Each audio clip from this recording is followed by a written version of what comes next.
ఇక్కడ వర్ణించిన తన ముఖాలండి. ఇలా ఉన్నటువంటి వాడు పైగా అన్ని చోట్ల నెమలి పింఛములు దాల్చిన ముఖములే అన్నీ కూడా. దానికి తోడు ముఖములు చంద్రమండలాలా ప్రకాశిస్తున్నాయి. ఆ కుండలములు అటు ఇటు తిరుగుతూ దీపాల వలె వెలుగుతున్నటువంటివి. పైగా చూపులు తిప్పుతున్నాడు ఎవరి వైపు? తనతో నాట్యం చేసిన గోపకాంతల వైపు. ఈ చూపులు వలలు పరిచినట్లున్నాయట. కృష్ణుని చూస్తున్నారు వాళ్ళు, కానీ కృష్ణుడి చూపులు వలలు పరిచినట్లుంటే గోపకాంతల చూపుల వలల్లో చిక్కిన మీనముల వలె ఉన్నాయి అన్నాడు. చేపల్లో ఉన్నాయి. అలా చూస్తున్నటువంటి వాడు పైగా అన్ని వదనాలకి కస్తూరి తిలకం. అక్కడ వదనములు అని వర్ణించాడు. ఒక్కటి కాదు కదా, పైన ముంగురులు చెరలాడుతున్నాయి. పైగా కళ్ళు అటు ఇటు తిప్పుతున్నాడు. ఎన్ని రకాలుగా కళ్ళను తిప్పుతున్నాడో కూడా ఇక్కడ చూపించారండి. లలిత, కుంచిత, వికాస, ముకుళ ప్రముఖంబులు. నాట్యంలో కనుల కదలికలతో భావాలు చూపిస్తారు. అవి ఎన్ని రకాలుగా తిప్పుతున్నాడో చూపించాడు. ఒకవైపు లలితంగా చూడడం, ముడిచి చూడడం, లీలగా వికాసించి చూడడం, ముకుళించి చూడడం, ఇన్ని రకాలుగా కనుచూపులు తిప్పుతున్నాడు ఇక్కడ. అయితే ఇన్ని రకాల్లోనూ ప్రసన్న రాగభావంబులే, ఆ ప్రసన్న భావాన్ని ప్రదర్శిస్తున్నాడు. పైగా నెమలిపించముల నాట్యం చేస్తుంటే కదులుతున్నాయండి. నెమలిపించాలంటే పలు వెన్నెలు ఉంటాయి.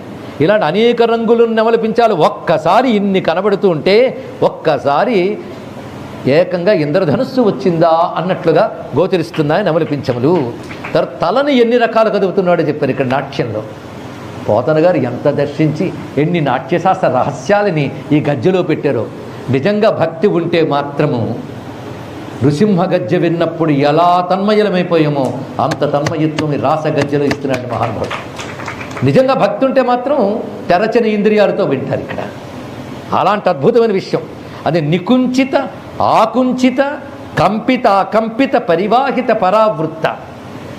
ఆ ముఖాన్ని ఇటు తిప్పి అటు తిప్పి పైకెత్తి కిందకి దించి ఎన్ని రకాలుగా తిప్పుతున్నాడో. అన్నిట్లో సౌందర్యం చూపిస్తున్నటువంటి ఆ స్వామి రూపములు ఇంత చక్కగా చూపిస్తున్నారు. మొత్తానికి స్వామి ఎలా ఉన్నాడంటే అనేక మందిలో ఏకంగా ఉన్నాడు, ఏకంగానే ఉన్నాడు. అది రహస్యం. ఈ నాట్యం జరుగుతూ ఉండగా కేశపాస ధృత పింఛికా వితతి సంచలన్మకర కుండలం హారజాలవన మాలికాభరణ మంగరాగ ఘన సౌరభం పీతచేల ధృత కాంచి కాంచితముదంచ దంసుమణి నూపురం రాసకేళి పరిభూషితం తవహి రూపమీశ కలయామహే రాసకేళి పరిభూషితం తవహి రూపమీశ కలయామహే. ఇటువంటి అందమైన స్వరూపంతో ఉన్న రాసకేళిలో ప్రకాశించే కృష్ణమూర్తిని మేము ఆశ్రయిస్తున్నాము. పైగా ఆనందం అనుభవిస్తూ కొందరు ఉండిపోతారండి. కొందరు అందరినీ పిలిచి మరీ రండి అని పిలుస్తారు. ఒక్కొక్కరిది ఒక్కొక్క స్వభావం. పిలిస్తే మాత్రం అందరూ వస్తారా? యోగం ఉండద్దు. వాసుదేవ తవ భాసమానమిగ రాసకేళి రస సౌరభం దూరతోపి ఖలు నారదాగదిత మాకలయ్య కుతుకాకుల వేషభూషణ విలాస పేశల విలాసినీ శత సమావృత నాకతో యుగ పదాగత వియతి వేగతోథ సురమండలి నాకతో యుగ పదాగత వియతి వేగతోథ సురమండలి.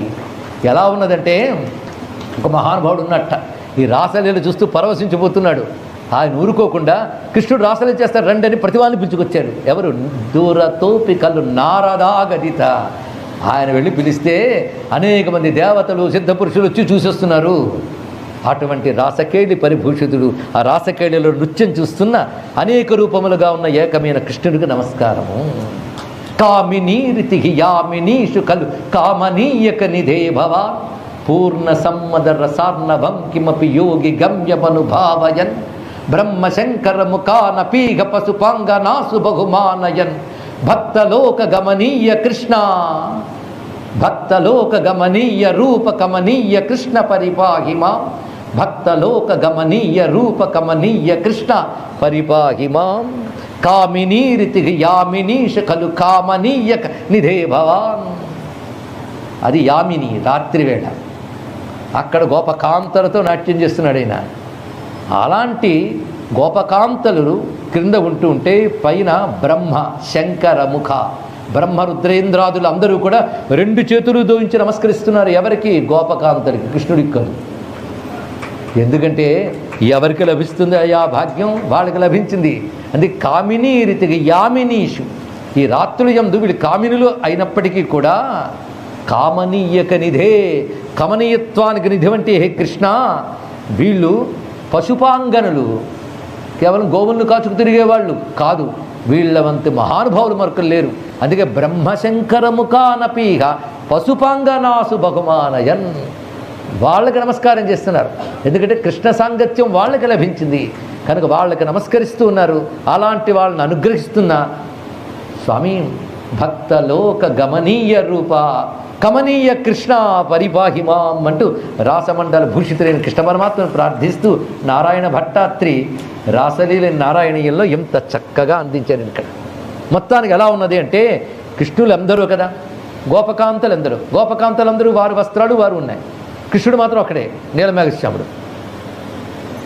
నీలమేఘశ్యాముడు కృష్ణుడు అమ్ముతూ ఉంటే మధ్యలో వీళ్ళు నాట్యం చేస్తుంటే ఎలా ఉన్నదంటే తటిత యువత మేఘచక్రే విరేజు, కమ్ముకున్న మేఘాల మధ్యలో మెరుపు తీగలు నాట్యం చేస్తూ ఉన్నట్లుగా కృష్ణుల మధ్య గోపికల నాట్యం సాగుతున్నది. ఏమి దర్శించారండి ఇక్కడ. అంతేకాదు ఇంకా ఎన్ని రకాలుగా వెళ్ళాడంటే నీలమణులు ఉంటాయి. ఆ నీలమణులు కానీ బంగారంలో పెడితే ఎలా ఉంటుందో ఆ గోపకాంతుల నడుము కృష్ణ పరమాత్మ అలా ప్రకాశిస్తున్నాడు. ఇక్కడ అనేక రకములుగా భాషిస్తున్నటువంటి ఈ రూపాన్ని అనేక రకాలుగా మహాత్ములు దర్శించి చూపిస్తున్నారు. మొత్తానికి అటువంటి లీలా విగ్రహ స్వరూపంతో రేమే రమేశో వ్రజసుందరీభి యథార్భక స్వప్రతిబింబ విభ్రమ. మొత్తానికి కృష్ణుడు అలా గోపకాంతలతో రాసలీల చేశాడు. వాళ్ళందరూ రాసమనే కృష్ణానుభూతిని పొందారు. కృష్ణుడు ఆ గోపకాంతలతో ఎలా ఆడుకున్నాడంటే సుఖయోగుందులు చెప్తున్నారు, యథార్భక స్వప్రతిబింబ విభ్రమ. చిన్నపిల్లవాడు అద్దాల్లో తన రూపంతో తాను ఎలా ఆడుకుంటాడో కృష్ణుడు అలా గోపకాంతలతో ఆడుకున్నాడు. ఏమిటంటే ఉపమానం ఇక్కడ అంటే ఈశ్వరుడు అంటే ప్రతివారం అంతఃకరణలో ప్రతిబింబిస్తేనే ఈ జీవితం కదులుతుంది కనుక అద్దంలో తన రూపంతో కృష్ణుడు ఎలా ఆడుకుంటాడో అలా ఆడుకున్నాడు. అంటే ఎవరితో ఆడుకున్నాడు? తనతో తానే ఆడుకున్నాడు. కనుక ఈ లీల లౌకిక స్థాయిలో ఏ విధంగానూ అందది. ఇక్కడ నువ్వు ధర్మంతో అన్వయించలేవు, అధర్మంతో అన్వయించలేవు. ధర్మాధర్ములకు అతీతమైనది. ఇది కేవలం రుచిరూపమైనటువంటి రాసలీల, కేవల కృష్ణానుభవ లీల. అలా రాసలీల చేసి ఆనందించారు వారు అందరూ.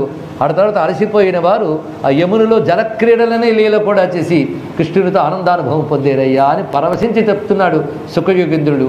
అంతే పారవశ్యంతో వింటున్నాడు పరీక్షణ్ మహారాజు. ఆ పారవశ్యాన్ని అలాగే ఉంచి నమస్కరించి తర్వాత విషయం రేపు తెలుసుకుందాం. సర్వం శ్రీకృష్ణ చరణారవిందార్పణమస్తు. స్వస్తి.